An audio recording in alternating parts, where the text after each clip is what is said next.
Hey there, Earthlings. Thanks for tuning in to the Bardo Podcast. I'm your host, Tony Bardo, where we talk about health, happiness, and anything else that's important to us humans. If you haven't already, be sure to subscribe to the podcast by visiting thebardo.com or just click the little subscribe button wherever you listen to the podcast. And be sure to check out my Instagram at thebardo for all the latest videos and content. Thanks so much and enjoy the episode. You're just funny. It's funny, the way you tell the story and everything. Funny how? Come here though. Yeah, he's crazy, see? Who are you?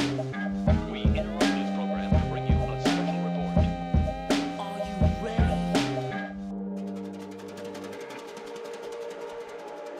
Okay, ladies and gentlemen, what is going on? Thanks for tuning in to yet again another episode of the Bardo Podcast. Today's a fun episode. I mean, I say that with most of my episodes, as you know, but that's because most of them are fun. This individual I've actually had on the podcast before, Nick Haubner, I think was on, a couple weeks ago. We talked about body, mind, soul, kind of all connecting. And this week we want to dive deep into solely ayahuasca. This guy has been on a lot of tours, a lot of ayahuasca trips. I wanted to get to know kind of the whole process and the benefits and the negatives, if any, and all that stuff. So I think you'll enjoy this, even if you're not into that type of thing. It was a really interesting conversation. So I hope you guys get a kick out of this. But, I couldn't do any of my podcasts without the help of Ecamm Live. And that is today's sponsor, Ecamm Live. People that just want to create videos, do live streaming, gaming. I mean, you name it, Ecamm has it. And all the production capabilities that you see on YouTube or in my video clips through Reels or TikToks, it's all done through Ecamm. Everything from the overlays to the fonts, the works. Check out the episode notes. They're giving away a 14-day free trial that you can give it a shot. And I guarantee you won't find anything like it. But if you do live streaming, you can actually stream to multiple platforms. So if you go live on Facebook, you can also go live on YouTube, Twitter, LinkedIn, Restream, everything simultaneously. Then when you get done recording, it saves to a folder of your choosing, and then boom, it's done. Everything's already set up. You don't have to re-edit it or anything because it's already saved. I can actually interview people virtually through Ecamm Live. You send them a link just like you do with Zoom. They click it, they join, and then when it gets done recording, it records their video and their audio. That way I have everything in that folder saved. Check out Ecamm Live. You can do the free trial down in the episode notes below and visit Ecamm Live. Okay, without further ado, let's get into today's episode. Everyone, please help me welcome Mr. Nick Haubner. Absolutely. I think we're looking good. We're sounding good. My mustache is looking a little crazy right now. Dude, you know who you look like? You remind me of, it's going to kill me. Hugh Jackman played that. Yes. Oh, okay. Was it Illusionist or the other one? I know it was like... There's the Illusionist, and then there's that one where he murders himself multiple times to do the trick. Yeah, and that was good too. Yeah, that was really good. Yeah. Okay. So for people that we're recording, by the way. So for people that didn't listen to the last episode, which I think we were maybe 3 or 4 episodes ago, for people that want to check it out, it's Body, Mind, and Soul was the name of the episode. I think it was 160 or something like that. But we talked about kind of all-encompassing, vegan diet, eating healthier, taking care of your body, your mind, not just necessarily working out, but just overall kind of taking care of, mentally and physically. And this episode deserves, I think, an entire episode, which we wanted to do it on the last one, but then we're like, fuck it, let's do it. And this is all about ayahuasca. Mm-hmm. Now, I'm going to let you kind of take the reins, but in terms of the reason why it's fascinating to me about this whole thing, which, back in the day I've done, tons of stupid drugs and things that weren't really beneficial to me. In terms of longevity, they were very beneficial at the time because they got me high as hell, but I never saw kind of long-term that drugs could be good for us is a bad terminology. Trying to think of the right word. I think drugs as a whole, depending on what it is, you look at what they're doing with mushrooms and microdosing, right? And vets in general that have PTSD, and there's tons of great benefits when it comes to that. Even there's a lot of studies with MDMA and marijuana. There's tons of great benefits to cerebral palsy and Crohn's disease, which I have as well, which I have a lot of autoimmune disease. So there's a lot of benefits. And I think as the years go on and as we're getting smarter and smarter and there's more studies that come out, we're finding that drugs, when used the right way and not cut up with baking soda and baby laxative, are really good for us.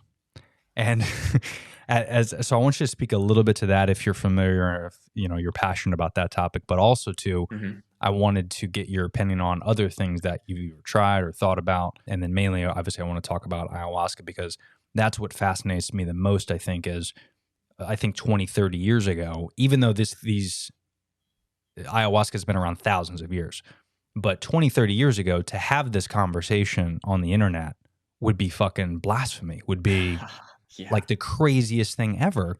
And we're starting to realize the more and more people that talk about it and do it, there's so many great benefits, and we're learning more, with that than we are looking at the James Webb telescope, which is kind of radical. So I wanted you to kind of talk about this. So I'll let you kind of get in because I'm geeking out a little bit about it, but I want to hear about it, and I'm curious. Love it. So yeah, the first thing that comes to mind when you're sharing there is we need to transition from kind of chunking everything that's a psychedelic or produces some sort of perception beyond our current everyday normal perception, what everyone's used to.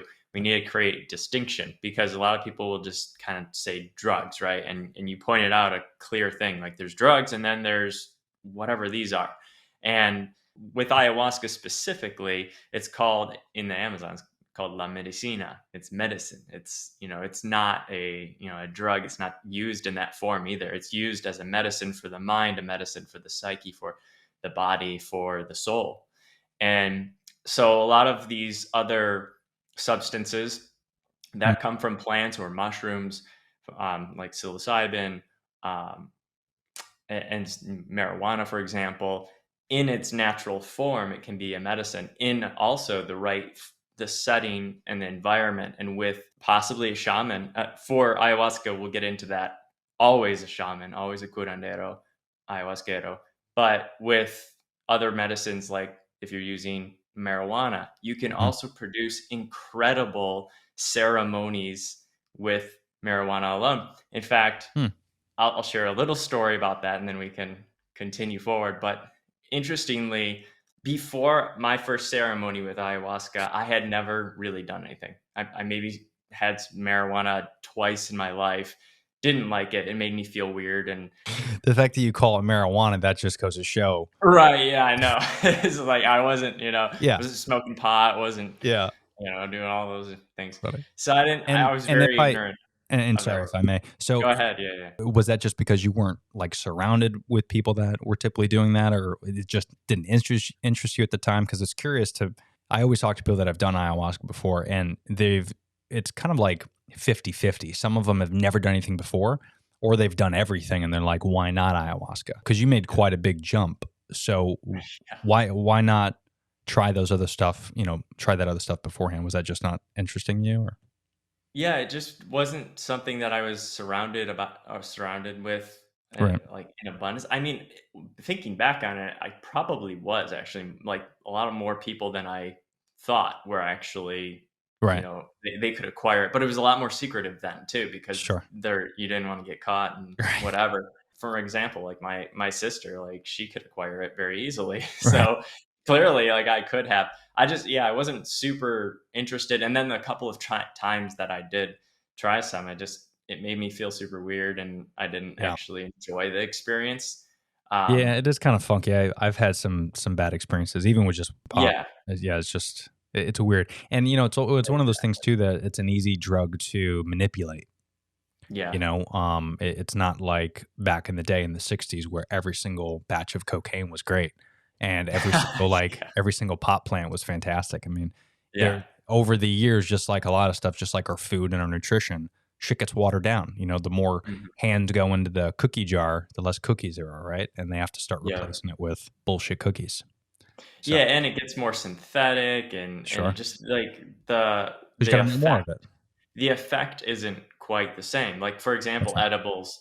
I live in California. As soon as I moved from Florida to California, It's like it's everywhere. So you're like, cool, man. You're just Yeah. like, you go to a store and it's like a candy store. And so I did experiment quite a bit more with edibles and marijuana when I arrived here in California. But at the same time, like that effect isn't the same. Like they put all this, you read the packaging, it's all this artificial BS. It's extracts of DH, Delta 9, Delta 8. It's all weird stuff. And it makes you, I remember the difference between like smoking some just pure bud, Right. like pure, like it came straight from the plant, nothing Right. manipulated, and the feeling there, like actually, made me feel, Epic. good. My body felt good. I felt high in my head, And you were in control, but too, right? a little bit more. Whereas Right. like this extract stuff that people are getting now, it Mm. like clouds your head. It makes you feel like crap. Even you wake up in the morning, you can have like, weird hangover. So like these For things, sure. these synthetics, and getting it back to that conversation actually. So I was talking about ayahuasca, which comes from plants. It's not extracted. It's, an actual brew, marijuana in many different forms, like pure forms, and then psilocybin coming not extracted in some kind of, chemical way, but actual, the actual substance is very different than MDMA or LSD or these things. And in many cases, I've actually gotten to meet a lot of people over the years. I've been going to ayahuasca ceremonies for over 9 years now. And so I'm very experienced in that world at this point in my life. And I've talked to a lot of people, like you said, some people who have never done anything in their entire life and they come there and they have great experience. Then there's the people who are the, what do they call them? Not psychonauts, but the people who are just like everything Oh, yeah. in their Under life the is sun, they've about done. Yeah. experimenting with every single drug they possibly can. Right. And a lot of those people have fried their system to such a degree that they're unable to experience certain degrees of higher states of consciousness.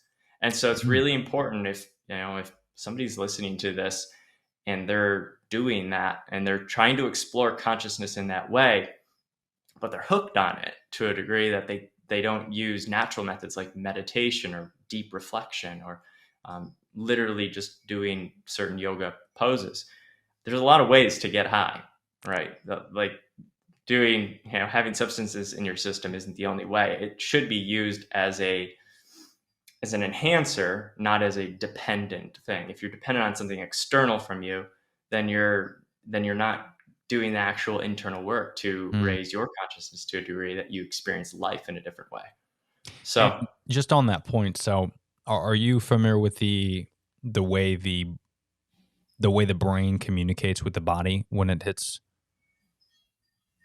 certain drugs hit? So, for example, like you talk about something like edibles or mushrooms or something like that. The whole idea behind it is this chemical that is in these drugs goes to the brain, and then your brain reacts.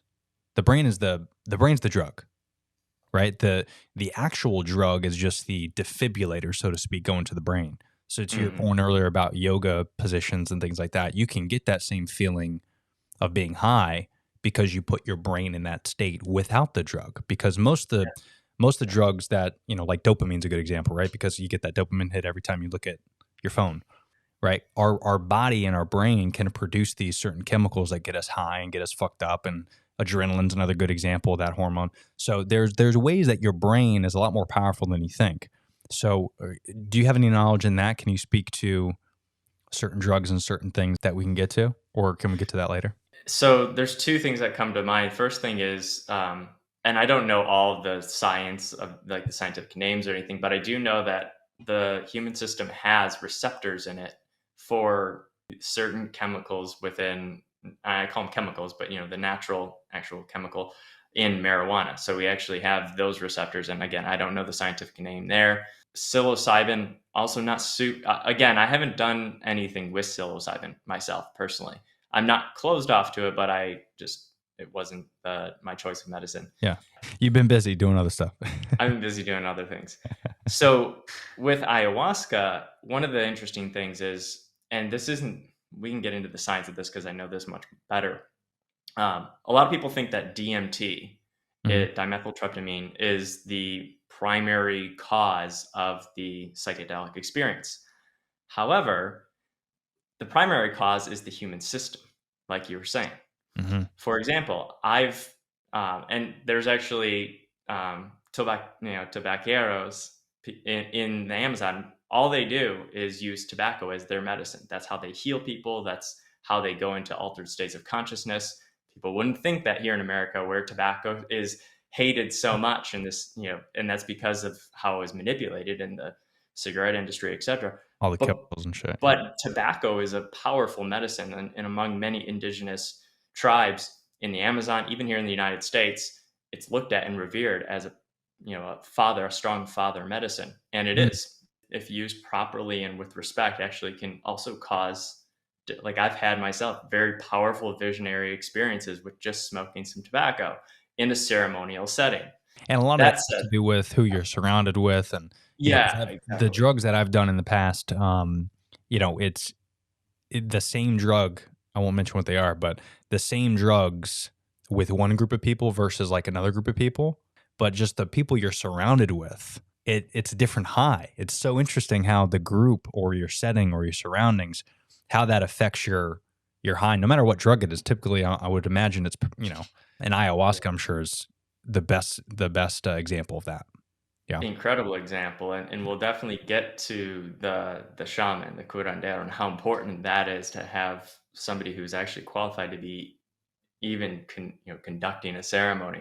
To wrap up the other point, though, DMT is a substance that can, of course, give you an altered state of consciousness, but really it's opening a door, opening access to states of consciousness and perception of vibrations and frequencies of consciousness that are beyond our ordinary everyday senses. There's a cool chart, I just recently saw it, that shows, and you can Google anything. We all learn in, I think, elementary school about the spectrum of light, for example. Right. And you see the spectrum that just goes on and on and on. And we can see this teeny little part. And then we think, oh, X-ray machines are, they're doing X-rays with X-rays. So we kind of like ignore all of the other frequencies, because it's like, oh, that's like nothing would perceive that anyways. Like there's realms that can perceive those different vibrations, and once you're in an altered state, you can see colors you've never seen. You can experience smells you've never smelled. So we experience on a day-to-day basis very small amount, and we've been conditioned through many, many mediums, so to speak, to believe that this is all there is. Anything outside of this experience is the brain playing a trick, or it's chemicals in our body they call it, that's fake. That's not real. It's just a mixture of perception, and this is the only real state. When you enter these states, though, and you start to experience them for yourself, you recognize that this is just as real as all this. And in some cases, when we can get really down the rabbit hole, more real than the superimposition of the denser physical reality. Very interesting stuff. Yeah. I just, looked this up because I was super curious about it. But so it says here, let me pull this up. So this is from the National Institute of Drug Abuse. And it says that drugs interfere in the way that neurons send, receive, and process signals via neurotransmitters. Some drugs, such as marijuana and heroin, can activate these neurons because their chemical structure mimics that of the natural transmitter in the body. So that to me is super interesting because, as we get more and more intelligent, I think we're going to learn that drugs are cool, but we can just sit in a room and figure out ways to actually get these neurotransmitters active, and we can get these type of highs or type of feelings without actually taking the drug. Because, what's the negative with the drug? Well, as you mentioned, the more they get watered down and the more they get processed, just like our food, it's going to be harder and harder to get the real deal. And, now you worry about things like you hear what's going on with fentanyl, right? Like, where fentanyl is going in everything. And fentanyl can kill you. You do a line of Coke, you think it's Coke, and then it's fentanyl, and then you're done. So how cool would it be to just get the feelings of heroin or cocaine without actually doing the drug? So there's no negatives, but you're getting that chemical to the brain anyway. That's giving you that. The best example I think that I always tell people when I have these conversations is when you're in a dream, it feels real, but it's a dream. That's how powerful the brain is. that it puts you in that Yeah. state that you're not in. It's not real. You're not physically there, but you feel like you're falling in the dream, or you feel like you're making love in the dream, or that's the brain. That's all the brain's work. You didn't snort a line. You didn't smoke a blunt. Like, you got those feelings and it felt real because the brain is so strong. And we don't know shit about the brain. That's what's even more crazy about this. That's a whole different Yeah. rabbit hole. But yeah, we don't know shit. There's so much more we're capable of, and it's exciting to kind of see where that research is going. So Yeah, and the brain is, you can look at the brain as more of a receptor than an actual emitter of these states of consciousness.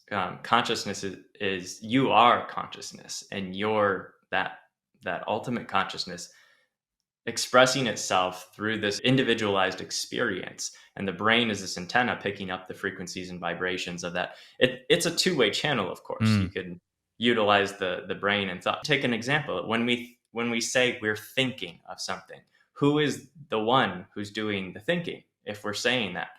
And if we're utilizing the brain in order to produce thoughts, who's the one utilizing the brain? And as you enter these higher states of consciousness, you can start to become more familiar with that I am presence that you are, rather than identifying so deeply with your thoughts. So, and even denser than that, identifying so deeply with your body. And so there's layers and layers and layers to experience and to peel back. And as you start to do that through these medicines, through these experiences, whether it be through breath work or meditation, which again, getting back to our chemical conversation, they've shown yogis, people who've been doing sadhana for decades, have higher levels of dimethyltryptamine in their blood, in their system, than an ordinary average person. It's because they've also shown that you can increase your dimethyltryptamine in your blood, in your system, just through doing breath work for a half hour, an hour. gnarly. Interesting. So you're your own drug producer, and this dimethyltryptamine is one of the greatest chemicals within the human system to allow us to expand beyond our state of consciousness in this moment. That's where we can get these incredible creative experiences. We can experience bliss and peace that we haven't experienced before. We can experience ideas and information. We can even go to a point where we can experience other entities and beings that are of a subtler dimension than our physical state. So these are all experiences we can create within ourselves. And again, that's how come I talk about ayahuasca or marijuana, or if you're going to, psilocybin, as not something that you have to do in order to have these experiences. If you recognize that these are things that will expand you, so that when you come back to home and you're not accessing psilocybin every single day, you can have a frame of reference to return to. It helps when you can say, okay, I've been there before. Now you can meditate on something and attain those states a lot more easily. Yeah, so that's a good transition into, so what brought on your curiosity? Because you said, 9 years you've been following ayahuasca.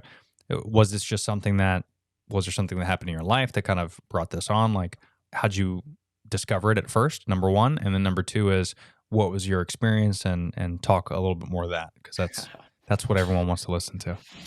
Okay, the experience part. Wow, yeah, that'll be an interesting trip. Yeah. I always say, if you want to know, I'm curious of what sound effect, like, did it sound like this when you were on ayahuasca? that would be probably scary if that voice is coming through and some sort of visual of some. That's a horrible shaman, is what that is. Yeah, that'd be a scary one right there. But we did talk last time that you need to start using more of your soundboard. So I like the Thank you. the effect you're bringing to it. For me, it's interesting. Again, I wasn't actually at that time too. It'd been many, many, many years since I'd even touched, marijuana. I was living in Florida, and life is good. I was studying a lot of spiritual texts, so I was really getting into that world and just digging through and trying to figure some things out in my life. I wasn't having a moment of desperation or anything like that. It was just, I was so fascinated with this world of spirituality I'd never heard about. I grew up, not a lot of religion, not a lot of stuff like that. But I was always exploring this. And as a kid too, this is another story. I had many dimensional experiences, or experiences with, the other dimensions, so to speak. So even as a child, I had no idea how to explain these. I scared my mom most of the time. Whoa. Whenever I came up with, and shared something that I'd seen or experienced. Tremendously vivid, very scary sometimes. But yeah, again, there was no one to talk to. And so I really didn't talk much about that. And so ayahuasca helped me access a lot of those things that I had kind of forgotten about or repressed or whatever, and learned like, oh my gosh, that's what I was actually experiencing and seeing. Like I was, Really? and this comes from one more recently, and I'll get back to that, their origin story. But I even experienced, I think it was last year, myself in that ceremony arriving in a vision I had when I was like 7 years old. And I saw a man in a hat, and it was a dark area, and he'd come to like help me through something. I was having this very scary vision, and I experienced myself in that moment looking through the man's perspective at the child rather than child looking at it. So there's like Whoa. a time crunch of it. Very interesting. Gnarly. So yeah, so you can access, these dimensions of time that become timeless, etc., and so forth. So back to the origin. I was going through all this stuff, and I come across this documentary called DMT, the Spirit Molecule, which is pretty popular. Mm-hmm. And I was watching it, and ayahuasca came up in there, and there were all these people. They were experimenting with DMT, right? They had like these people in hospital beds, and like they were monitoring. They had stuff on their brain, and so they did all these experiments and with these different types of people from, I think they had like a priest, and they had, somebody who was much more experienced with psychedelics, somebody who'd never done it, etc. And by the way, sorry to interrupt, but there's a really cool show with Nicole Kidman that's called 9 Perfect Strangers on Hulu. Okay. And the whole idea is she's kind of like a shaman, but you don't know it until like the last episode. And she ends up inviting a bunch of people for like a couples retreat, trying to help their marriage and all this shit. And then, spoiler alert, long story short, the like last episode or last couple, she ends up giving them ayahuasca. And they each go through these experiences, and they end up like fully recovered, like changing their lives, different perspectives and all that. So if someone's kind of curious about like, I don't want to watch a documentary, but if, maybe Nicole Kidman tickles your fancy a little bit more, that's kind of a cool way to introduce you to the idea of it and all that. But it's a really cool show. You'd actually like it if you haven't seen it. It's pretty cool. I must admit, I don't watch most documentaries on ayahuasca because I don't. Yeah. I have my own take on that. Yeah. A lot of them get people thinking things that Aren't if there. you want to know, you then go. It's like, Yeah. if you want to know what it's like to be in the savannah on a safari in Africa, stop looking at pictures and listening to a zillion stories and fantasizing. You have to go, and then you have an actual experience that no picture, no story could ever tell. Yeah. It's the same for anything. It's definitely the same for this. Mm-hmm. But yeah, a documentary with Nicole Kidman, that could be a good intro. It totally could be. Well, and to your point, it's different for everybody too, right? So that's what's Exactly. more interesting about, doing it yourself is. And that's the important thing, is to not form too many or any expectations about what you'll receive, because everyone goes, they drink the same medicine, they listen to the same Icaros, and they're with the same shaman, and every single person in the room has a totally different experience. This person over here barely had any visual experience. This person over here had, a massive purge of traumas from their childhood. This person over here spoke to aliens, it's just like from another dimensional planet. It's just, so everyone has a totally different experience. And if you go in expecting that you're going to have this gigantic consciousness expanding experience, and then you don't, and then you carry that disappointment and expectation with you, you actually choke the medicine from doing powerful work on you on a subtler level. Maybe you didn't need that. What you needed was some bodily healing. Maybe it healed within your system, or maybe what you needed was gentler, subtler healing on the energetic level, which you couldn't perceive in that time. I've been drinking, ayahuasca for 9 years. I've had every single ceremony that you could possibly imagine. I've drank tons of medicine in one ceremony, sat there for 4 hours, and nothing happened. Like nothing. Crazy. And then I've gone to a ceremony and drank just a teeny medicine, and I had this incredible consciousness expanding experience. So you never know what kind of experience you're going to have. But a lot of us like to say is the medicine, Mother Ayahuasca, will give you exactly what you need in your life for that moment in time. Even if it's the same drink every single Exactly. time, depending on where you're at in your life, it'll treat you differently. Yeah. There's an intelligence too. And that's the difference between ayahuasca and a lot of these different substances is ayahuasca is not just a brew. It's also, we call it Mother Ayahuasca. It's a queen of the jungle. It's a spirit being that has an intelligence about it that will also guide you through the ceremony. Wow. And speaking of ceremony, so I want to hear about, because I only got about 30 minutes, unfortunately, with you. Oh, okay. But that'll put us like an hour. I think that'll be good. Sure. But I want to know your bet, because all these experiences you had, I want to kind of talk about your most prevalent, influential. I mean, I don't know how you want to say it, but your best experience from it. But then also too, I'd love to know like a cliff notes of, for the listeners out there who don't know ayahuasca, and we're just talking Chinese to them and DMT and all that stuff. But if you have a quick origin story of the benefits, how long it's been around, all your knowledge on ayahuasca, if you could spend a few minutes talking about that, that would be huge too. Sure. Yeah. So the first ceremony is, I imagine for many people, it'd be the most memorable. For me, it absolutely was. I can remember it like it really? was yesterday. It's incredible. And so, after watching DMT Spirit Molecule, and, that was like the thing back then. It was a big deal. I was like, wow, what is this? It was incredible. And I kind of had this thing made up in my mind that I didn't want anything to do with DMT extract, but I just, for some reason, got this little feel of like, if I was given the opportunity to go to an ayahuasca ceremony, I would go.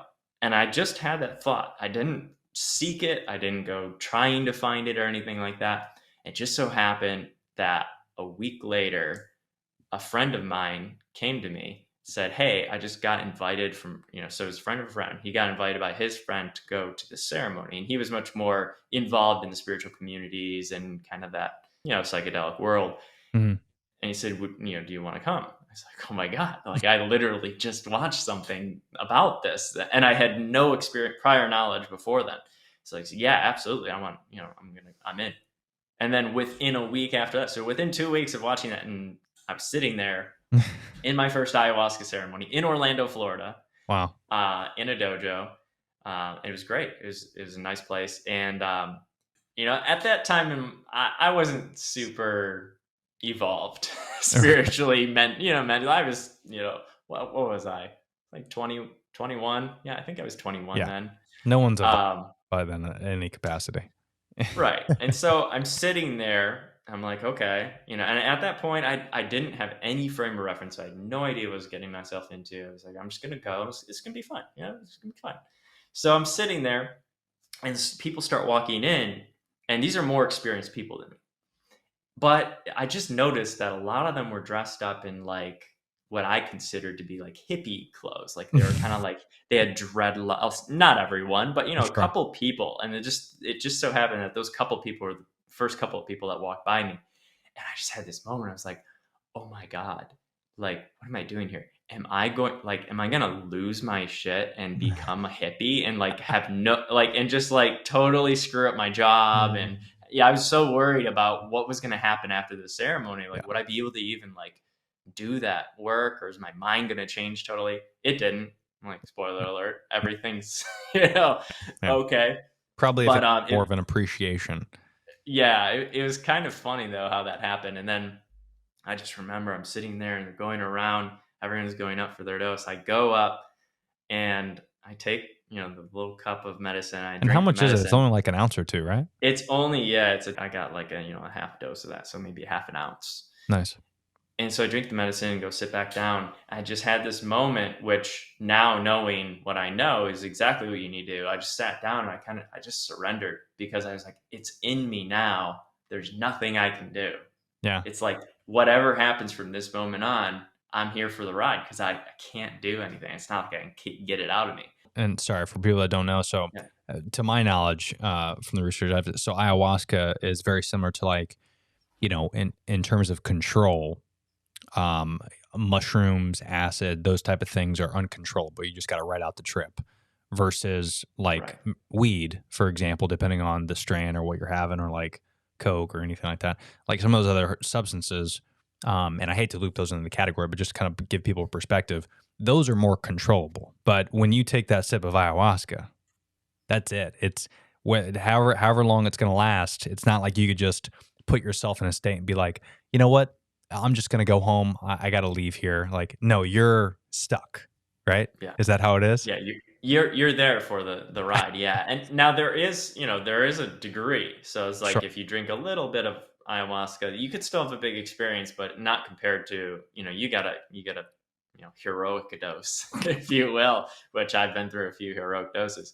And how long does that, if you just take a little shot of it, how long typically does that last on experience? It's wild. It's really interesting because in the ceremonies that I go to, there's a phase of about an hour and a half where you drink your first dose. And I've had everything in between. I've had a huge dose, and then hour and a half passes and I'm still in the medicine so much that I don't go up for a second dose. Or I even had a huge dose and I'm still fine to go up for, more. And then Really? after that, yeah, it's wild because then there's 3.5 hours on the tail end of that. And you could be in the medicine for the entire 3.5 hours.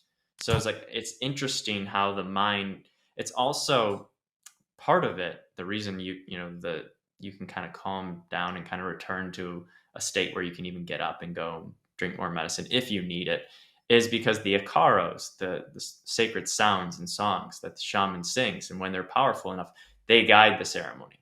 So these frequencies guide this whole process. And so when those are shut off, so to speak, like when the shaman isn't singing icaros or doing any flutes, sometimes you can go deeper into the medicine. It's like you don't want to get up and you kind of just want to stay in your zone. But also sometimes that kind of helps you kind of come back to this state of normal consciousness. So yeah, it's interesting because it varies again. And you might go up for a second dose and get like much less. And that might be the perfect amount that when you go back, it's like your whole ceremony is, because it stacks. It's not like you just digested every bit of the medicine and it's, Right. it's out of your system. You need more. It's not how it works. And you're conscious of what is happening, right? Like you're aware, obviously you're tripping balls, but you're aware that you're on it. And you're, so to speak, I mean, varying degrees, you're super conscious.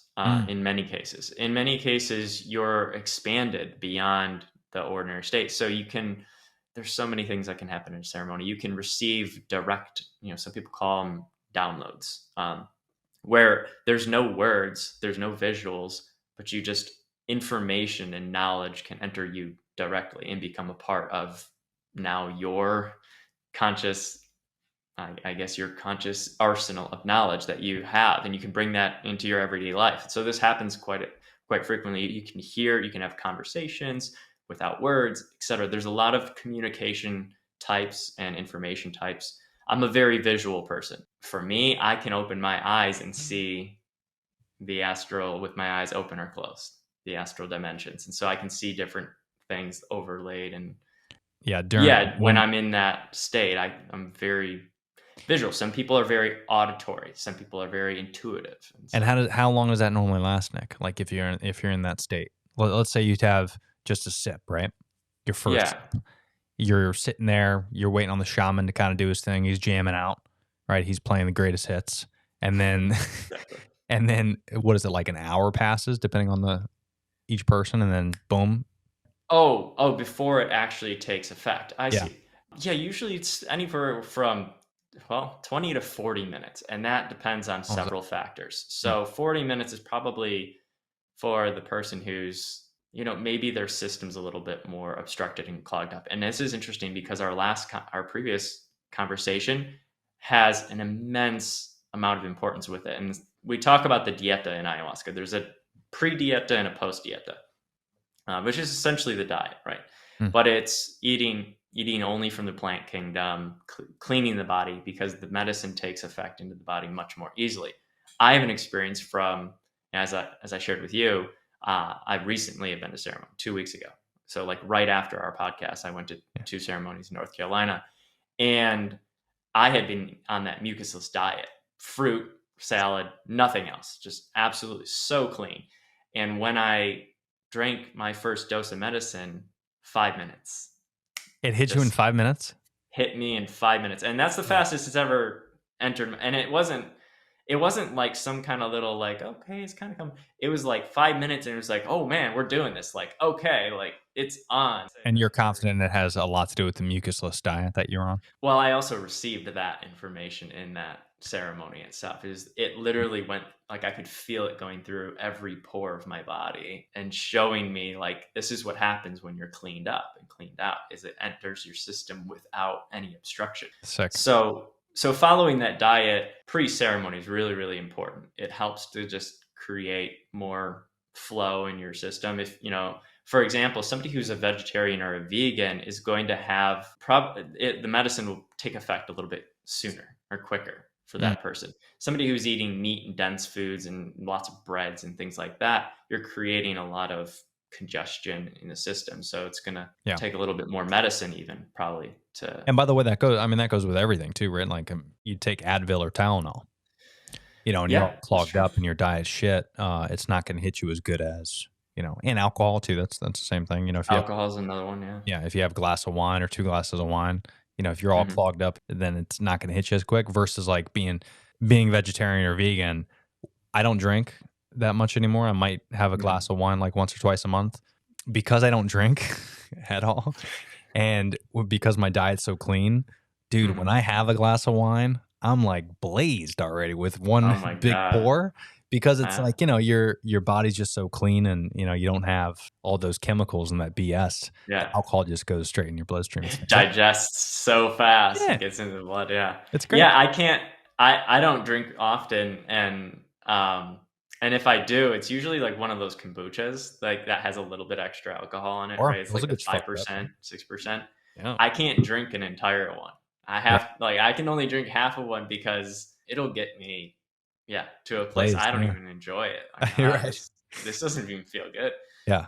So that's interesting with the diet that you said that, because I would have never guessed, for being in that ceremony but I mean, I guess that does kind of make sense when you do anything, whether you do a cleanse or anything like that, you just to get the best benefits, which is interesting, right? Because I don't want to get back into diet because we talked about that last time, but anything good like an ayahuasca experience or drinking alcohol or all the things we're talking about, if you want the effects to be better, most likely the cleaner you eat, the better effects or the better it's going to affect you.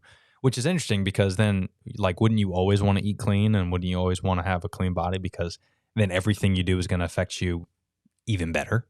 Yeah. But people don't really think about that stuff. They're like, let me eat whatever I want, but if I want to take a Tylenol, it's going to take a little bit longer to kick in. But imagine if you just had a clean body.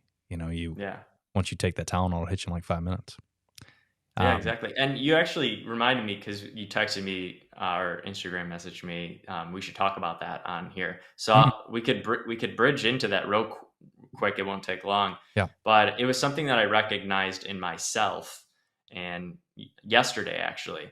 So it's about stimulation and stimulants, and actually that's something that I also received in my last ceremonies too. Being able to see the veils upon veils upon veils, just these veils that are blocking and blinding humanity from their divine essence and from their personal power. A lot of people are going about their day-to-day life doing things that seem normal to them now, are actually hindering their ability to have deeper experiences of bliss, peace, joy, fun, relaxation. And we're such an overstimulated society. We're on the computer, we have our phone, we have a number of entertainment at the push of a button. And so we don't have to be bored with ourselves. We don't have to go inside and meditate and go through those experiences. We don't have to address traumas. We can just turn on Netflix and watch that as long as we want. Yeah. And so this is why so many people, more than ever in history, are on antidepressants, anti-anxiety medicines, and even with those, still have depression, still have anxiety, and if not more, exactly. And because, as we know, we don't got to go into it, those chemicals are causing even more problems. But essentially, there's all this stimulation. And then what my experience was yesterday is I've been on this super clean diet, and I did fall off because I drove across the country. It's ridiculous. I saw I it. drove. Yeah. I drove to North Carolina, and I drove back, and it kind of messed up. Like it just driving for that long and just being in motion and on the road for that long kind of screwed up my whole diet. Like actually during the thing, I was just eating fruit the whole time. So I was doing great until I got home. And I was like, I wanted some warm food. So I had some girlfriend made some amazing curry. And then from there, I started kind of like eating cooked food and stuff. Right. And then, so I had a week, in there where I kind of started to eat some, not bad food, right? But cooked food and stuff. It was kind of off the diet. Throws you off a routine. You do something. Yeah, exactly. So this week, actually, I cleaned up real good, did a, pure juice fast and things like that. Nice. And then yesterday, for some reason, I was just in a good mood, and I got this drink. It's called a Perp. It's like a little energy drink, organic energy drink here in California. It's like based here. So I drank it. It's like one of those 100 milligram, whatever. It's got all the extracts in it. And I used to like those. Yeah. So I was drinking it kind of more for the taste, and I drank it, and I'm sitting here at the computer doing some work, and I'm just like, oh my God. And I started talking to my girl. I was like talking like 3 times as fast as I usually do. I'm like, oh my God. Yeah. And I was just like so overstimulated because I haven't drank caffeine really for a long time. So I'm like just jittery. I used to be able to drink like 2 of those, no problem. Nothing happened to me. Now I'm like shaking. My nervous system is just like freaked out, and my mind's all restless. And then I started craving, like I was craving Chipotle. That's one of my pastimes. I loved Chipotle, but I wanted something super dense. And in that moment, I realized, and by the way, I'll just admit, I did go get the Chipotle, feed that craving, because there was 2 things I could do. I could torture myself for hours and hours and hours, right, and not. And I tried eating fruit. I tried eating some salad.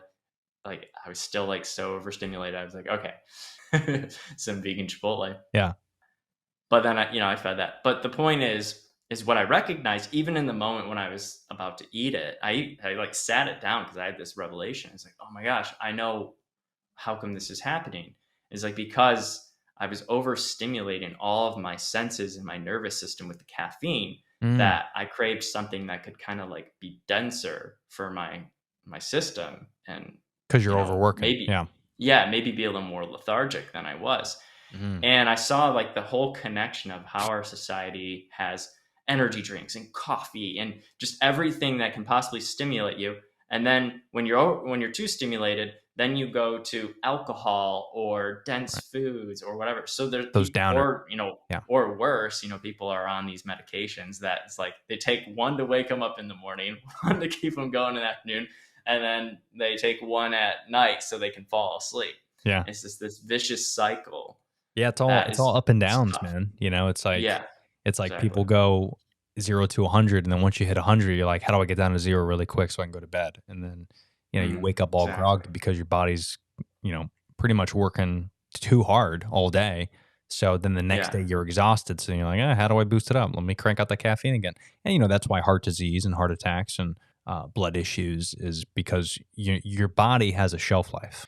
I always say kind of like bandwidth, right? On a daily basis, if your bandwidth is, 1,000 points, and you're spending so much time and energy on social media, worrying about your ex and worrying about, your bills and what Kim Kardashian's doing, and you're doing all that. So you have 1,000 points a day. So you're spending all that time on bullshit that doesn't matter. So now it's like 500 points are gone. So you've just wasted those points on all that bullshit. So now you can't focus on work and your health and your overall wellness and all that. And then eventually you're going to run out of points, whether it's 30 years, 50 years, 60 years, 100 years that you have on this earth. Every single day you're using up those valuable points that accumulate those 50, 60, 70, 80 years of your life. So you just got to be careful how you're using your points. That's how I kind of look at it. And these stimulants and all that it's going to affect you. You know, your heart can't handle. We're not meant to handle this stuff. We're meant to get away from like saber-toothed tigers, but we're not meant to like take 500 milligrams of caffeine a day and then take a bunch of wine to come down and then do a line of Coke in the morning. And then like, that's not what the body's meant to do. Like Definitely eventually not. your body's going to be like, and it's going to run out. So, Yeah.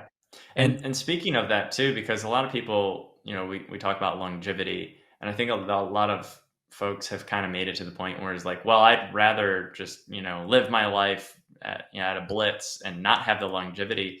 Yeah. But it's because we've been fooled to think that longevity means in your 70s, 80s, 90s, you're in a wheelchair, you know, barely able to move, because that's what we've seen over and over. It's like, well, no one thought to ask what those people were eating, what their lifestyle was, what their drugs were that they did throughout their life. And now it's like, I've seen some incredible 70, 80, and 90-year-olds who are more athletic than some 20 and 30-year-olds. You know, it's like they're living their life. They're doing good. And so it's like, for me personally, like, whether longevity comes or not, whatever, that's fine. But if it comes, I'm going to be sure that it's going to be some of my best and healthiest. You know, I'm going to be healthy. I'm going to be vital. I'm going to be excited those times. So and I look at it like I got to live as long as I can, because who knows what type of technology is going to happen in 10 years or 20 years.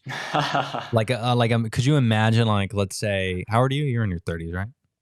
31, yeah. Yeah, so I'm 36, 37. So like one of my biggest fears is if I make it to 50 and like I'm really unhealthy, they're like, hey, so if you have this amount of body fat at this weight and all that, your body mass index is here, and you're this healthy, we're able to add another 70 years on your life. And then I'm not healthy enough to do that research and to have that test done on me, I'm going to be super pissed. Like I want to make sure I can live to where I can, like, imagine if you just missed the cutoff, like barely. And they're like, you know, Nick, you're 51 years old, but if you just were 50 pounds lighter, you could qualify for this stem cell research that's going to let you live till you're 150. And you like miss the cut just because like you're unhealthy. Like how shitty would that be? Yeah, that's pretty funny. So that's what I'm terrified of. So that's why I try to be as healthy as like. Well, that's one way to keep you healthy, right? Yeah. Have something that you're so terrified of. Exactly. That to motivate you. Force you up to be healthy. Going back to ayahuasca, have you? Yeah. Right. So we can go off for like hours on end. Oh, for sure we can.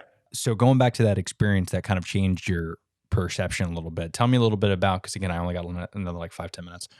Yeah. But tell me a little bit. Like another 2 hours. Oh shit. But we're going to have to do it again. Maybe we'll have to do a part 2 or something. This is fun. We can if you want. Yeah. For sure. But I want to know kind of what changed like going into it. And then when you walked out, you're like, what changed? I hear a lot of people that are atheists come out of it religious. I hear a lot of people that, you know, vice versa. Right. I've heard the aliens conversation as well, which is super interesting. So like, tell me a little bit. Yeah, I call them aliens as a joke, but you know, there's multiple, you know, there's so many layers and dimensions. There's dimensional beings that are, you know, living in, you know, dimensions beyond the earth and different systems, etc. Okay, elaborate on that too, because that's where I get fucking super excited. Okay. Especially all this stuff with James Webb and you saw the new image from the James Webb telescope. Did you see that? I don't pay attention to it, so I haven't. Yeah, you're too busy doing your own trip, so I get it. But let me. Yeah, I've had different experiences too about that, Really? about the Earth and what the Earth is, and you know, etc. Which I don't talk about because a lot of people can't really fathom an Earth system that's different than the one they've been conditioned to believe in. And I've heard that as well. Yeah, so it's too hard to actually have that conversation at this time in history, or in our world. But suffice it to say, it's best to question every single thing that any government agency, NASA included, has ever given you, because at the end of the day, the government is not your friend ever, and if you think it is, then you're really deluded. And I think it's hilarious. You know, I won't go too deep into it, but I think it's hilarious when people are agenda based. So if my agenda is over here and the government's over here saying, "Nah, don't do that," then they're against the government. But if their agenda is over here and the government's over here, they're like, "Yeah, government." So it's like, you know, don't you know you're being tricked in every single situation? Not a single government agency is telling the whole truth, or in many cases, any truth.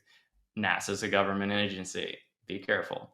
do some research. That's all I'm going to say, because I've had direct experiences of this too, which showed me. So tell me about that. I want to know Anyways. about that. Talk to me. So you're talking about the direct experience. I mean, I know you can't. It's probably way too complicated to get into in 5 minutes. But let's just say, there's a lot of aspects of Earth that have been covered up and hidden from ancient. Like, if you can even kind of look at this, like a lot of what archaeologists are saying and all these kind of ideas about things are totally and grossly false, and actually not at all real. Like, there's evidence of different portals and things like that on Earth that can be accessed and were accessed at one point by beings. But a lot of people are thinking from a physical standpoint, so they're not capable of seeing that we're energy beings, we're electric beings, and so we aren't limited to the physical, but by our own conscious choice to be limited to the physical. So you've gathered this information based off what, ayahuasca, the years of doing ayahuasca? That, of course, yeah, being able to travel not with the physical body, but travel with the energy body and subtler bodies, and through consciousness to different realms, so to speak, and dimensions. You can do this, and you can also gain incredible knowledge. There's plenty of evidence in history about ancient Earth, and Earth not too many years, maybe only a few hundred years ago, where there were free energy devices. Many people don't know this. This is just a small thing, just to kind of like tickle your fancy. How many people knew that there were electric vehicles that traveled across the United States in 1900? It was like 1906. Is that true? Electric vehicles. You can look them up too. It's not even like you have to like search real hard on some kind of torrent site. Like, you can actually search Google and you'll find electric vehicles. There are electric scooters, vehicles. There are gyro one-wheelers. There are all sorts of things. Those weren't good for is the big oil business and the tycoons that were also having a come up in the 1900s. 100 years ago, there were electric vehicles. Wow. Holy shit. Yeah, I'm looking it up right now. Crazy, right? A lot of people don't know that. We're not taught that in history class. But it's on Google. You can just Google it. Yeah. That's gnarly. Yeah, I'm looking this up. So the rise of electric cars during the early years of automotive age, quote unquote, from 1896 to 1930, as many as 1,800 different car manufacturers functioned in the U.S., while innovators in Europe had been working on battery-powered vehicles, aka electric, since 1830. The first successful electric car in the U.S. made its debut in 1890, thanks to a chemist from Iowa. His six-passenger. That's insane. That's so big. For 1890. For an electric vehicle in the 1800s, really. His six-passenger was basically an electrified wagon that hit a top speed of 14 miles per hour, which was a big deal back then. Back then, it was a big deal. And imagine if they would have developed that over, a couple decades. Right. For people watching on YouTube too, there was a picture, but you could just search, like you said, 1890 electric vehicle, and it popped up. You can search that. That's but gnarly. then there's evidence of free energy devices. Also, this is incredible. You can really go deep down the rabbit hole here. Of if you look at certain architecture has been standing for hundreds of years, there's a clear difference between architecture that was there. I'm trying to use words that'll be easy. Pre-reset, because there had to be a reset of some weird stuff that happened. So like the pyramids, for example.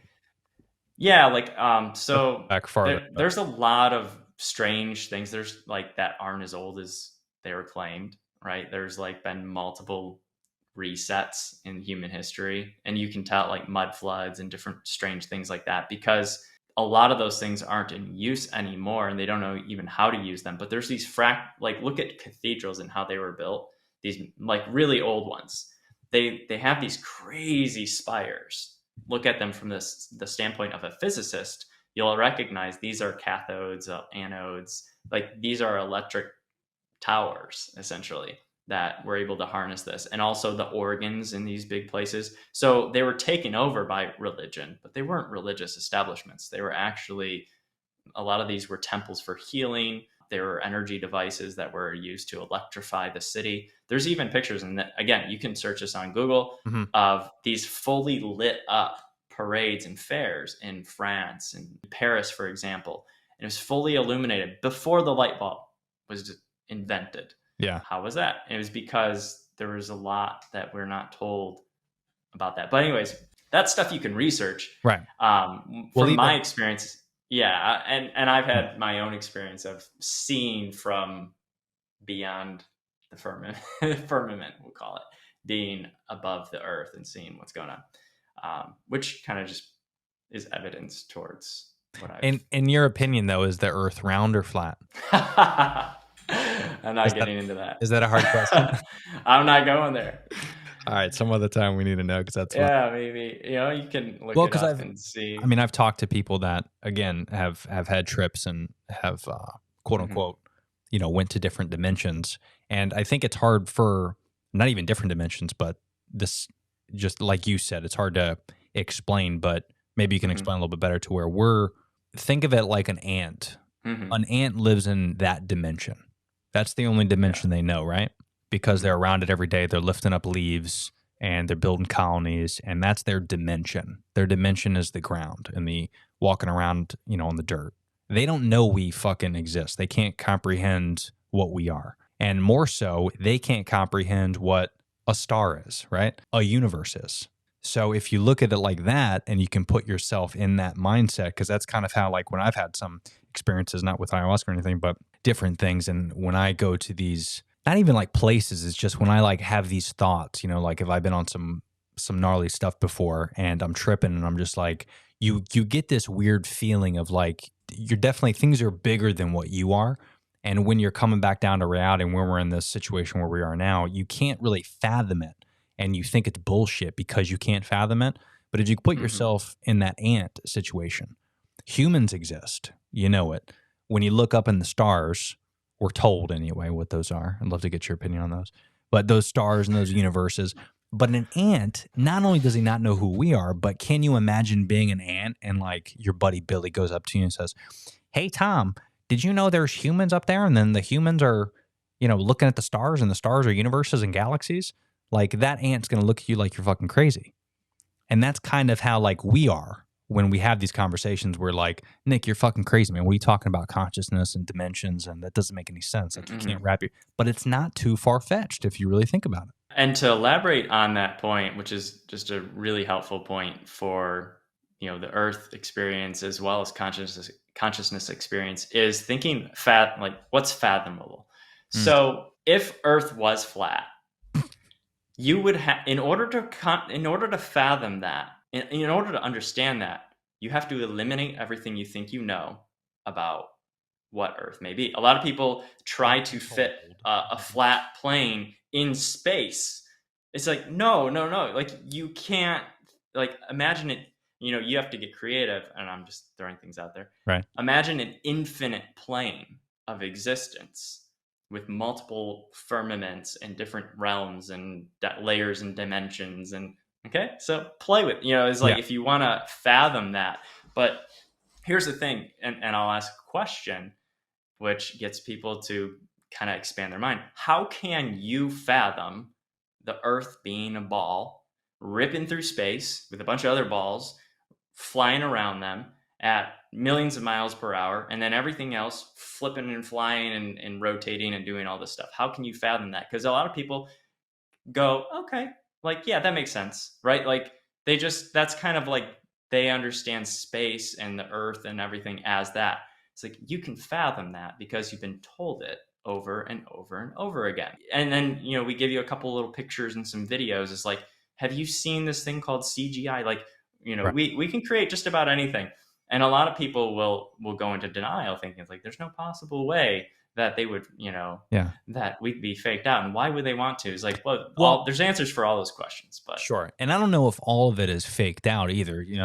That's an interesting, that's an interesting example you gave. But, you look at like where we're at with what we tell our children. Yeah. There is a Santa Claus, right? Like we literally lie to them. And we do it because why? Well, because we tell them the story of if you're good, you'll get presents, and that gets them excited. And, maybe there's something to that if you can relate it like on a higher level, like a government level. Maybe they're telling us something because they're like, hey, if they do this, they'll comply and do X, Y, Z. But then also it could be maybe a group of people or the idea of we're just ignorant to the fact. And we come up with these theories and these hypotheses that we truly believe are real. And it's easier to say that. For a great example is Marcus Aurelius, way back in the day, philosophers and, rulers of Rome and, way back in the day, Colosseum days, they were told that Greek gods, they come up with these stories of these Greek gods and they would pass it on from generation to generation. And they believed that at the time. They didn't know what Earth was or a planet or the United States of America. That didn't exist back then. They were just coming up with stories somehow and passing it on for generation to generation. Eventually we came up with these stories. And at the time they thought that was real, right? So how do we know we're just not in that phase of this existence to where whatever we're getting told or whatever we're saying to the population, that's what we think it is. But then 1,000 years from now, 10,000 years from now, it's going to be something completely different because we've learned new information. And I think that's very possible as well. And here's where it gets really, this is again, like expanding one's mind is one of the most important things to be able to do in order to understand information that they've never received before.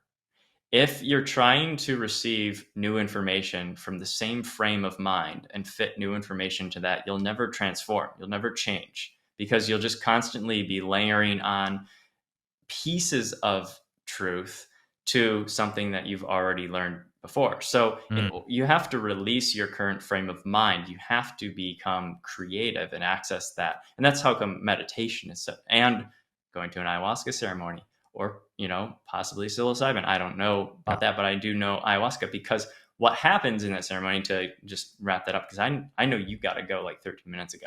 In a ceremony, for my first ceremony, what it did for me and what it's done for me over the many years is it took me out of what I thought was life and what I thought was this is just how things are. It just pulled me out of that and showed me a whole new, my first ceremony was not like a small ceremony. It was like, again, I went to different realms. I went through like portals. I went through like this tunnel of eyes and experienced pure consciousness where I wasn't a body anymore. I wasn't even a thought. It was the most intense bliss I've ever felt in my life. I felt that I've gone to those states now multiple times. I can enter them through various different ways now. But in that beginning, that was really, really different and powerful for me. And so that also opened my mind up to this idea that I can share with others, which is, again, if you want new information to enter you, you have to you have to empty your cup, so to speak, in order to receive that. I'm not saying one way or another, about the earth thing, but it's worth considering that what a lot of what we know is we don't actually know it intimately. We know it because we've learned it and we've been told it. And like history is another great example. You only know that history went that way because that's how you've been told by the victors of how history went. Yeah. So anything though in life, we can get so much from every experience. Yeah, you look at, again, the pyramids is a good example. What they're finding now with the Amazon rainforest, read any of that stuff, but all these assholes that are cutting these trees down because they want to, use paper and shit, and they're cutting and they're realizing that there's these massive cities in the Amazon that, some cities, and they've said close to 1,500 reported cities that were in the Amazon. It was home to millions of people. And we're just now finding this out in 2022. So, this is going back thousands of years, and there's these huge cities of millions of people, and we don't know what happened. It could have been some disease that wiped them out. It could have been some huge event, but we're now finding this information out. But, they're looking at these stone cities and all this stuff, and how do they fucking build the pyramids and these cities in the rainforest? Like, apparently from these renderings that they see, because there's this laser technology that they're using. You should look this up if you haven't. But there's this laser technology they use, either through satellites or drones. But they're able to find out, kind of like away from the brush of the trees, they could see these roads that they built and these buildings and these structures. They can kind of see how it almost looked and how big they were, because it goes down, hundreds of meters down. After they get rid of this. And it's just crazy how they can build that stuff without a fucking crane, and we don't know, like, we'll never know, unfortunately. Like, we can speculate and there's theories and all that, but, that's what's so interesting about where we're at is, to your point, if you can't be objective, if you can't look at it Because if you told me 100 years ago that there was an Amazon city of millions of people, Right. I'd say you're full of shit. Now we're seeing it, right? But back Mhm. then in the history books, what are we told? Well, we're told the Amazon is the most beautiful rainforest, and it grew trees and plants and wildlife, but there was never in the history books about a city until Right. now. Or an advanced civilization Way today. advanced, like And, some more advanced than what we are. Like you couldn't and even that's recreate the the pyramid thing. right now if you wanted to. And that's the truth. And once people accept the fact that we're not the most advanced race of human beings who've lived on Earth, you start to understand some of these phenomenons a little bit easier and stop trying to figure them out through ridiculous means. Like, oh, it must have been 1 million ox that carried one stone of the Egyptian thing, or they did it on logs. It's like, that's so ridiculous. It doesn't even make sense for people to believe in that stuff. But once we start to do this, it also expands. And again, not going to go too deep in this, but there's a lot of technology that I've met some and seen some brilliant people who can't share this technology with the world because it's suppressed and because they've already gotten threats from government agencies and things like that. There is advanced technology beyond our imagination that is here now, but is suppressed to a degree from the public. And so just that truth alone shows us that we have the capability to do certain incredible things, build miraculous structures through, anti-gravity machines, etc. Just things that can do Yeah, cool shit. but it's But being we can't, because exactly. We can't come out with those things. Yeah. Yet. And, I've Hopefully in the talked about future. this before and I've speculated with buddies, but it's always super fascinating to me about this conversation because I definitely agree that we're not the most advanced that we have been. And I'm curious, we'll have to leave it at this, but I'm curious your thoughts on what we think are aliens. Okay. Because for me, like these UAPs and these UFOs that are all coming out, like I'm always thinking to myself, the way my mind works and the research I've done, the rabbit holes that I've gone down, I kind of think that not only has our species evolved, but maybe these quote unquote aliens or these beings, maybe they're us a million years from now. They either came back, through a dimension to either look after us or find us or push us in the right direction, because there's not a lot of books that read into how we evolved that are in detail. And it seems like there was a gap. I forget where it was, but whether it was we were, because obviously we evolved from chimpanzees and according to what you know more than I do, probably the experience. Not quite, but that to me is so interesting because there's a gap in our history books that we jump from using sticks and stones as chimpanzees apparently to somehow now we're building structures in Egypt and Rome, and there's a very small gap that something happened, and a lot of people think it's because of we found either ayahuasca, DMT, mushrooms, and maybe that jump started the brain a little bit and the brain evolved. There's been studies of that. That's one hypothesis and one theory.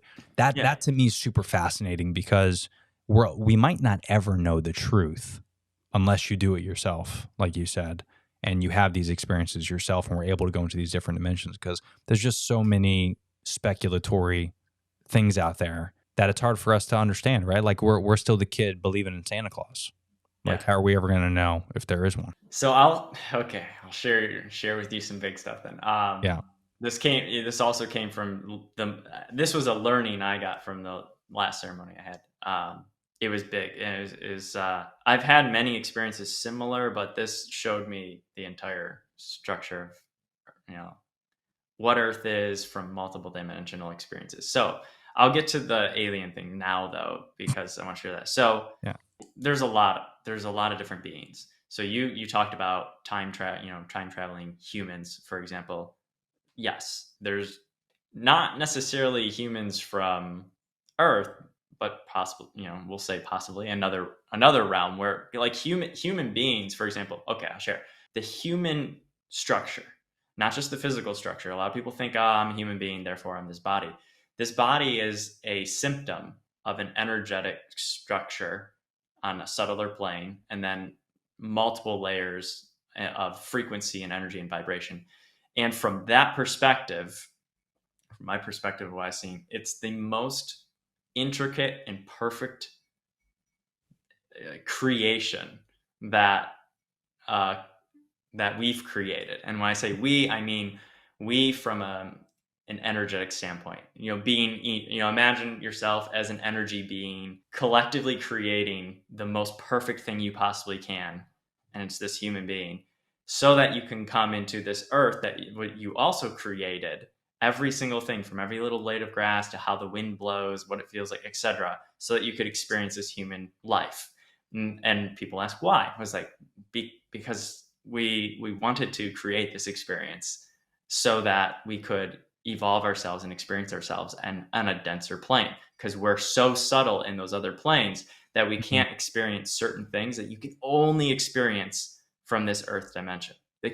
So what I experience is like, this is so special what's created here, because on those other planes you can experience so many things, but you can't experience human life like you do here, with mind, with everything. It's incredible. Like the feel, the touch, the love, the feel, the touch. Like, this is such a limited to the human experience. When you're out of the human body and you're in a much subtler form, which is closer to your conscious form, you can't touch like that. You can do many other things and you can experience many things. This is such a special thing. That's why so many beings want to be a human being and evolve in that form. To dumb it down for me and all the idiots out there, but how I've heard it described to friends that have gone through experiences is almost imagine that your brain, because your brain is everything, right? Without your brain, you can't function, right? Imagine if your brain was in a lab in a big container. So you're able to have thoughts, feelings, like you can do the things the brain can do, but you don't have appendages. You can't pick up a glass. You can't feel the love of somebody. So it's almost like the consciousness is you just kind of looking at everything and not being able to do anything. Us as the human form, we're able to have more than all these senses, but now we're able to do all these different things with the same brain, but we have everything else connected. Is that kind of to a degree? Because yes, in a way, but also not to say that this is the best experience. Like, for example, like in those other dimensional experiences, you're in a higher consciousness state. Like you can transfer energy between beings. You can do all sorts of, you can have many experiences telepathic in that form as well. Yeah, it's faster, it's subtler, it's different, and it's just as real. But we've created this space. So here's how we can talk about it. When you think of aliens or extraterrestrials, we say extraterrestrial because it's not within this terrestrial realm, which is Earth. And so you can have human beings who have evolved to a degree, whether in a different timeline, because there's parallel dimensions, etc., and they have created devices that they can condense time. So for example, time has to be looked at in a very different way too. We experience time because we keep time. If you stopped keeping time, you would stop experiencing time in the same way, and things would become much more condensed or longer. And so through this experience, now you can start to basically barely understand that time isn't something that's so linear. We made it up. Yeah. We created a linear graph of time. Right. If you lived forever, for example, time would kind of be irrelevant. Right. Like it'd be only relevant for scheduling things, but we'd have a very different experience of time if we lived forever and we knew that, because now it wouldn't matter if you wasted a year of your life because I live forever. Yeah. So, and again, a good example, not to keep interrupting, but a good example would be like something along the lines of if you're a dolphin. I mean, dolphins are much more intelligent than we are. Studies show the conscious we are right now. A dolphin does not know if you've been gone for an hour or a year. And they're more intelligent than we are. It's because there's no concept of time there. So it's not so far-fetched. Like people hear that, what you're saying, Nick, and they're like, well, that doesn't make any sense. No, think about it. There's beings out there that are smarter than us, as you know, that telepathically can communicate, but they don't have a concept of time. So we only invented time. So to them, they don't give a fuck. So it's like, it's not so far-fetched. If you just take your body out of what we're talking about and you forget about all the things that we think we know, it's not so far-fetched. And it's even more interesting. Exactly. Life is even more interesting when you think about that type of stuff.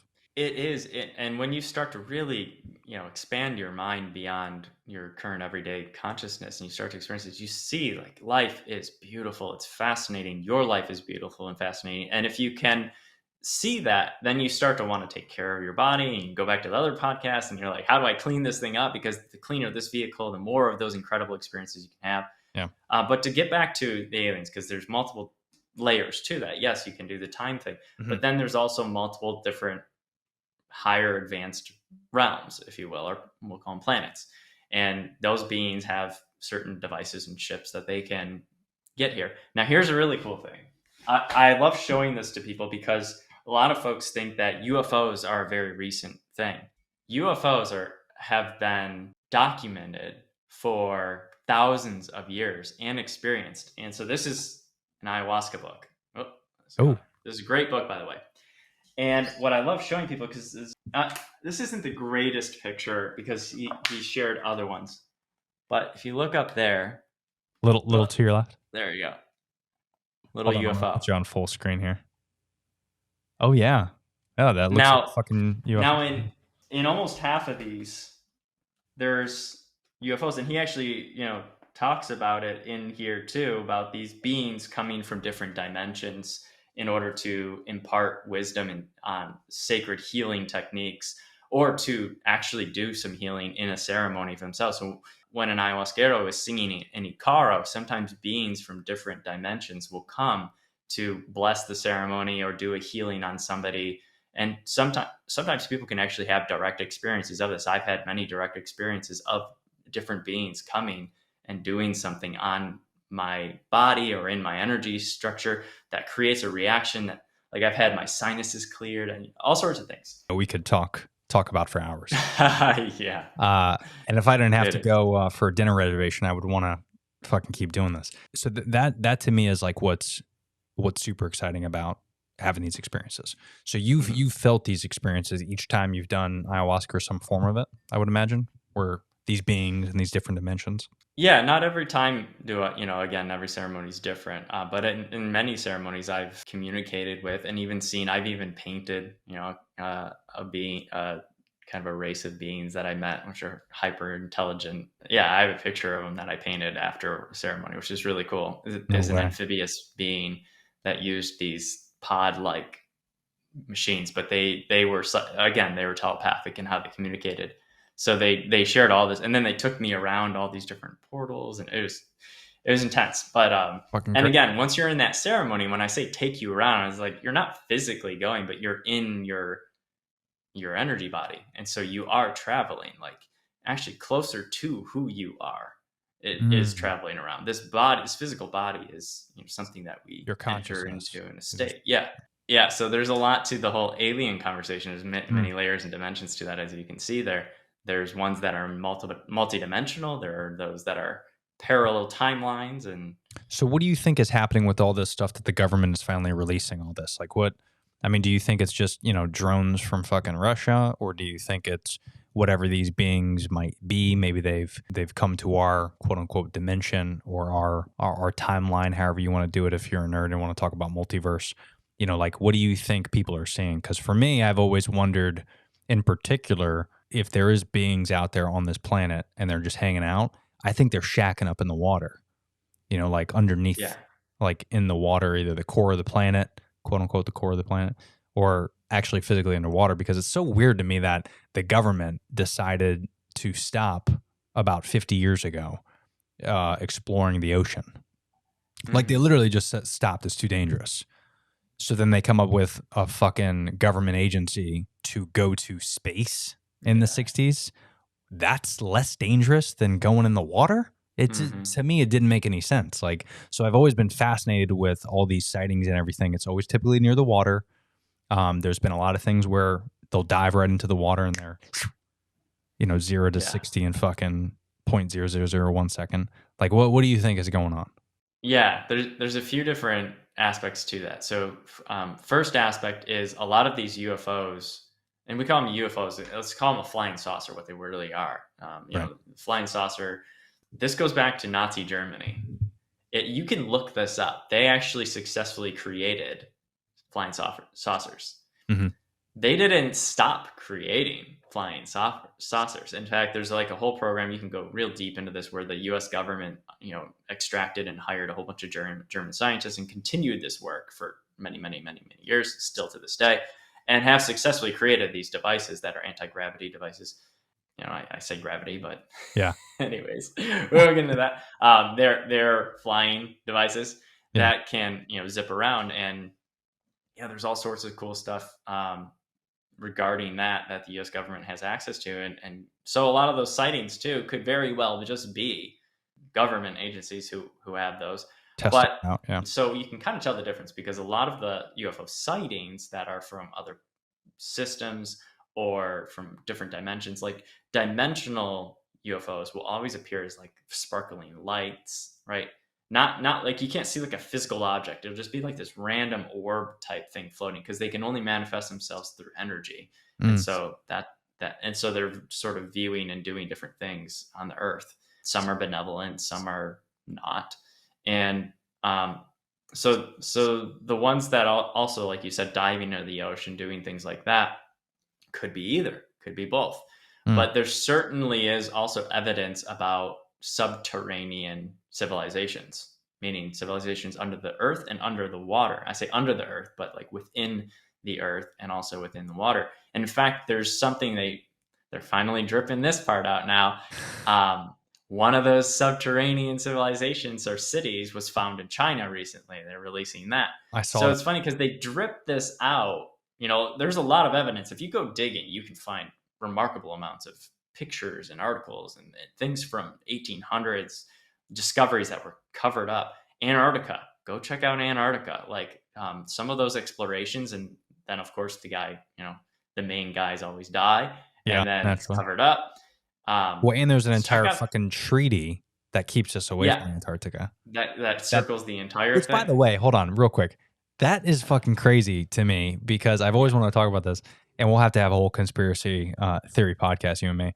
But what is even more crazy is this planet, all these different countries and organizations, we've never agreed. We can't even agree on climate change. We can't agree on anything, except for don't go to Antarctica. No. It's fucking bananas. Like, you can't. It's weird. It's too dangerous. No. They just say it's off limits because we want to preserve it. Hold on. So you want to preserve that, but you're going to destroy Yosemite Park? Like, you're going to fuck up parts of California, but you want to preserve Antarctica? There's no one there. What do you need to preserve? It's a little fishy. It is. No. And there's some things that have been found there too, that like pyramids and tombs and just different stuff. So crazy stuff. Yeah.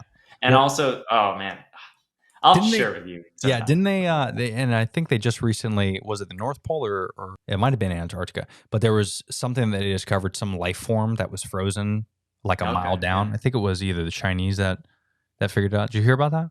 I haven't, no. Yeah, it was something, so I guess something broke off and they dug into it and they found like, it was like microorganism, not like it was a fucking, elephant or anything. But it's interesting that we're finding life in these ice sculptures that have survived millions of years. These, whether it's parasites or whether it's, it's a life form. I mean, no matter how you slice it, something lived in there. And we all started, depending on what you believe, we all started as some form of life. So the fact that we're finding things in places that we've never been before, like, what else is out there? So yeah, Antarctica is one of those things where it's definitely squirrely. And and same thing with the ocean. I have a lot to share about that. Oh fuck yeah, dude! Let's just do a whole conspiracy theory. We'll pick like 5 top conspiracy theories and we'll break them down and we'll talk about them. And is there truth? Is there what you've experienced? All that stuff would be interesting. Cool. That sounds good. Well, this was fun, man. This got deeper than I expected. Yeah, it went a little beyond ayahuasca, but hey, that's where this podcast was meant to go. That's fun. Right.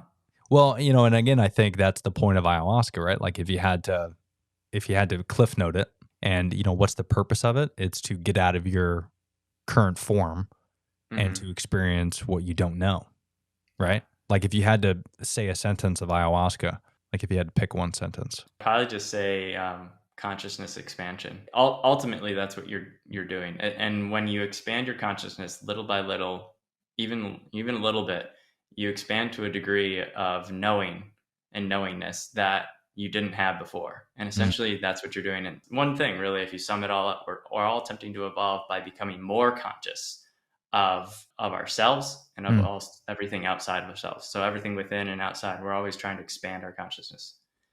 And that's a very consciousness expanding experience, or can be. And, again, it's not too far-fetched because you only know what you know. Mm-hmm. And you only know what you've been told, right? Like, if you don't experience it yourself, you only know what you've been told. So I always say the Santa Claus reference because that's the easiest one is you're so confident as a kid that there's a Santa. Like, if you can think back then what you were going through, there was no doubt there was a Santa. No fucking doubt. No doubt at all. 15 kids could say, my daddy's Santa, and you're like, dude, you're fucking crazy, bro. There's a Santa. I've seen him, okay? He's been in my house, bro. I know there's a Santa. Yeah. But then somehow, 5 years later, 10 years later, then you're like, oh, there's no more Santa. I believe it. And I don't really remember my experience of it because I think it was so traumatic that my brain just blacked out.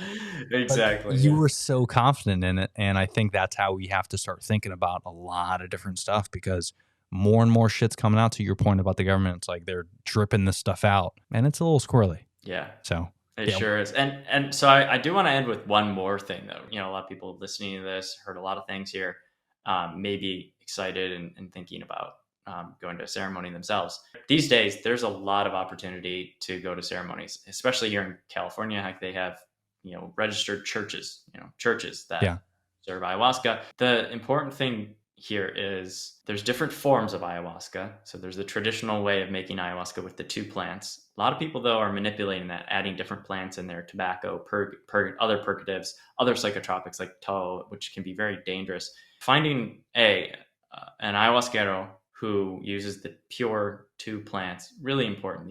It's just really important. I won't go too deep into it now, but just think that way. The other thing, which is the most important, is if somebody says they're in training or they're still working on like becoming a shaman or an ayahuasquero, don't drink ayahuasca with them. Okay, this isn't something you screw with. And the thing is when you open yourself up, when you drink the medicine, you open yourself up to dimensions beyond, which are usually closed up and locked. You open yourself up and you kind of invite in a lot of energies. If there's an unqualified shaman who doesn't have powerful icaros, doesn't have the intelligence and intuition to ward off certain things and invite different things to do healing, you expose yourselves to possible harm. Not and it could be not usually it's not physical harm, but energetic harm will manifest into the physical. So something comes, or you could have people call it a bad trip. Bad trip is essentially dark energies entering a ceremony where they shouldn't be there. If you have a bad trip, it means you weren't protected. And so a great shaman, a qualified shaman, has the power, personal power. They've done lots of dietas, lots of sacrifice, personal sacrifice to gain power to protect a space.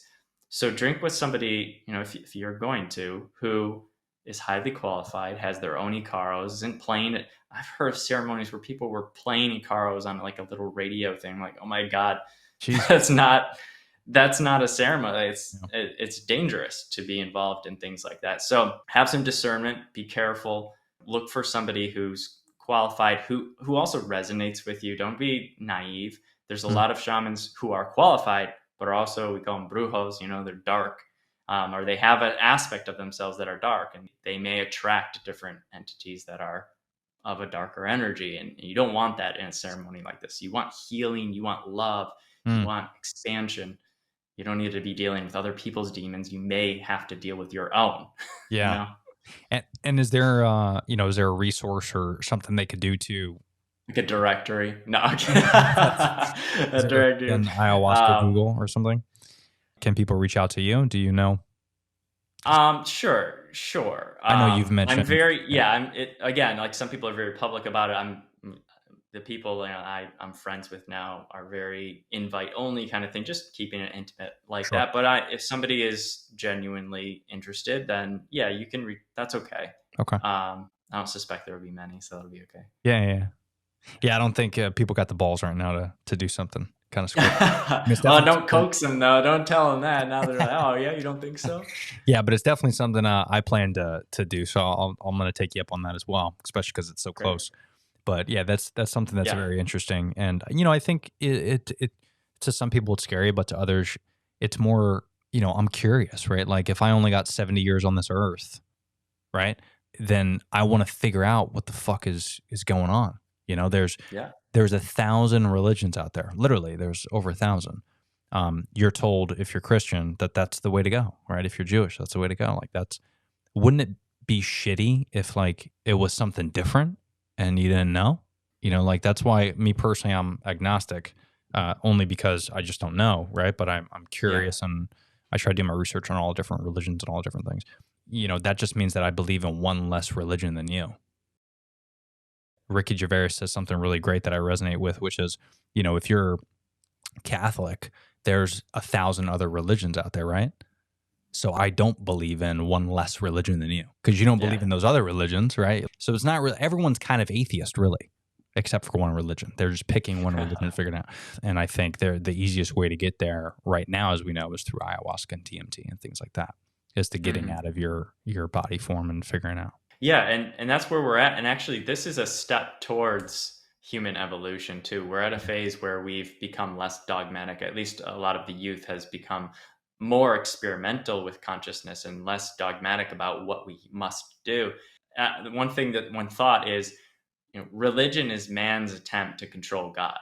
That's essentially, if you want to use the word God, religion is essentially man's attempt to control God and create rules and impositions. Because when you experience the divine, I'll separate this, the divine experience in an ayahuasca ceremony or in a moment of enlightenment or a moment of very high meditation, whatever, in a moment of just bliss, like some people can experience it just like they're in such a state of bliss. They're on vacation, they're staring at a sunset over a lake and it's so tranquil, and all of a sudden they just feel so whole. That feeling comes from within.